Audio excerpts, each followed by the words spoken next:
Selamat pagi anak-anak. Berjumpa lagi bersama saya di pelajaran agama Katolik untuk kelas 8. Saya berharap kita semua dalam keadaan sehat walafiat dan kita juga tetap dianjurkan untuk menjaga kesehatan di rumah. Sebelum memulai pelajaran kita pada pagi hari ini, kita akan menyanyikan sebuah lagu ya, tapi hanya di bagian refnya. Nanti kalau kita nyanyikan satu lagu, video ini akan berdurasi 15 menit. Ya, yang tahu lagunya boleh ikut. Bapa, sentuh hatiku, ubah hidupku menjadi yang baru, bagai emas yang murni. Kau membantu berjalan hatiku. Bapa, ajarku mengerti sebuah kasih yang selalu memberi, bagai air mengalir yang tiada pernah berhenti.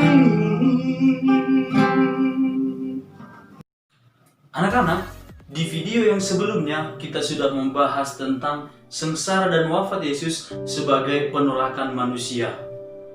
Di video kali ini kita akan membahas tentang kebangkitan Yesus sebagai tanda penerimaan Bapa.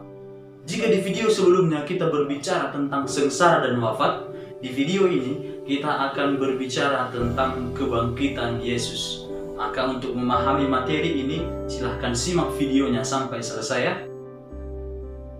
Anak-anak, mungkin kita semua tahu atau setidaknya pernah mendengar bagaimana kisah Thomas Alva Edison, sang penemu lampu listrik. Nah, pada masa kecil, Thomas Alva Edison itu pernah dikeluarkan dari sekolah. Kenapa? Karena dia melontarkan pertanyaan-pertanyaan yang di luar pemikiran atau yang mungkin tidak ada hubungannya, tetapi atas dasar rasa penasarannya, Thomas Alva Edison melontarkan beberapa pertanyaan-pertanyaan yang sangat sulit untuk dijawab oleh guru-gurunya. Nah, sikap Thomas Alva Edison itu membuat guru-gurunya berang, membuat guru-gurunya jengkel, sehingga Thomas Alva Edison dikeluarkan dari sekolah. Nah, melihat Thomas Alva Edison dikeluarkan dari sekolah, maka orang tuanya mengurung Thomas kecil di rumah karena orang tuanya sibuk bekerja. Sebagai bentuk hukuman, maka orang tuanya mengurung Thomas di sebuah kamar kecil. Nah, tetapi siapa sangka, rupanya hukuman itu tidak membuat Thomas Alva Edison menjadi patah semangat, tetapi dia sangat bersyukur. Kenapa?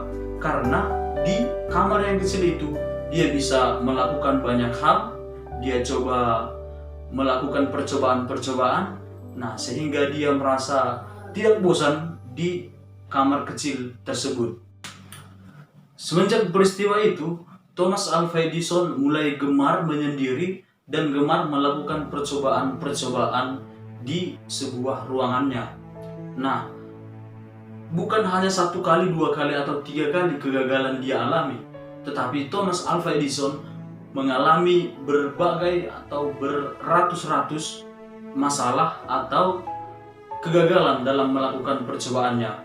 Tetapi di percobaannya yang ke-1000, Thomas Alva Edison berhasil menemukan sebuah lampu listrik. Anak-anak, setiap orang pasti pernah mengalami masalah. Tetapi bagaimana cara seseorang untuk bangkit dari masalah tersebut, itu adalah poin penting yang perlu kita pahami.